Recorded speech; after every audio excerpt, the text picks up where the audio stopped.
Welcome back to the reality, guys. I'm your host, Billy Blinks, back to talk below deck. This is season 11, episode 11, Royal Rumble. This crew is a mess. This charter that they're on is an absolute mess. The whole season is becoming an absolute mess, and I'm totally here for it. We could start with any of the messes du jour, but let's start with the Fraser Barbie feud that we ended last week with. Barbie starts the episode calling her mom, doesn't want to quit, but she doesn't think there's a chance that her and Fraser are going to get along. Spoiler alert, you probably aren't going to get along. She decides, you know what, I'm going to stick it out. But Fraser decides he wants to go to Captain and tell him that she is too insubordinate and that he would like to fire her.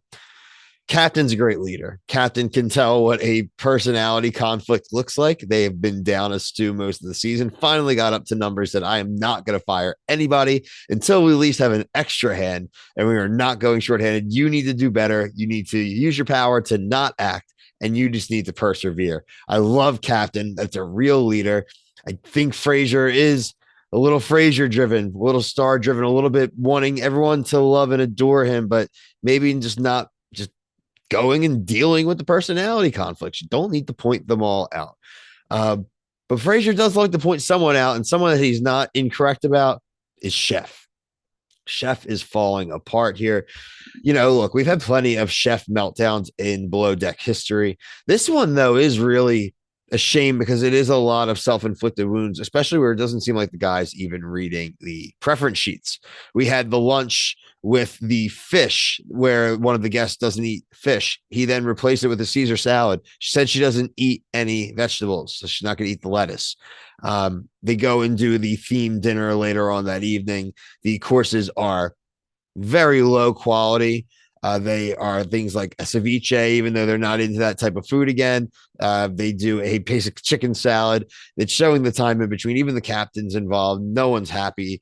Fraser ends the episode kind of persistently insisting that the chef gets better, but he is very bug-eyed, and it doesn't look like it is going to end well.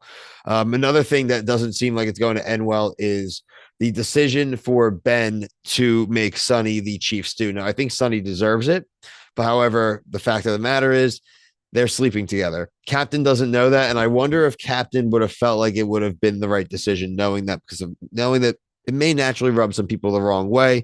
And boy, did it. It rubbed the mild-mannered guy, Dylan. He went around and complained to everyone except for Ben. Ben finds out, lets him know that, hey, we're going to talk about this tomorrow. Why don't we just talk about it right now, dude? Why not talk about it right now? You just mentioned it, Elias. So you could think about what to say to me.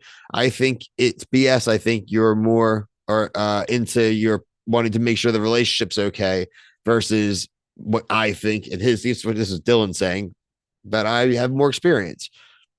I don't really care, frankly. I don't really think it's going to matter too much. I think that this dude is just going to have to deal. And I frankly don't think the Ben and Sonny thing's going to last too long because he's a butt. He literally already had to talk to her again tonight. He told her straight up we were just sleeping together. And then the next day she came back and then made them define it against him. Well, you can't sleep with anyone else. Well, that's not really sleeping together. That's dating. I do want to mention the charter guests. Obviously, we have Queen Carmen and King Ray, but King Ray has a big issue with the guy Brandon. Now, I'm not even going to try to dive in and decipher what that argument was about. They're talking about being partially gay or going into an all black club versus an all white club. They showed these very quick snippets of it, but I'm sure online people will be able to fill in. We'll find out what the actual story is, and we are going into next week where we'll maybe get more of the story. But frankly, the idea that's really important is that they are battling now, and hence we get the Royal Rumble. I like this season. I like the mess. I appreciate everyone's takes. Let me know what you think about this episode and everything overall. What do you think of Fraser? What do you think of Barbie? What do you think of the decision of Sonny as the lead deckhand? What do you think about Chef or his maybe lack thereof of being a chef right now? Make sure you like and subscribe here and on TikTok. We are covering Bravo shows. We are covering competition reality shows. So if you're into reality TV, we are probably covering it, including the season 6 premiere of The Circle this Wednesday. So look out for that. But for myself, Brian, everyone here at the team, thank you so much for watching. Peace.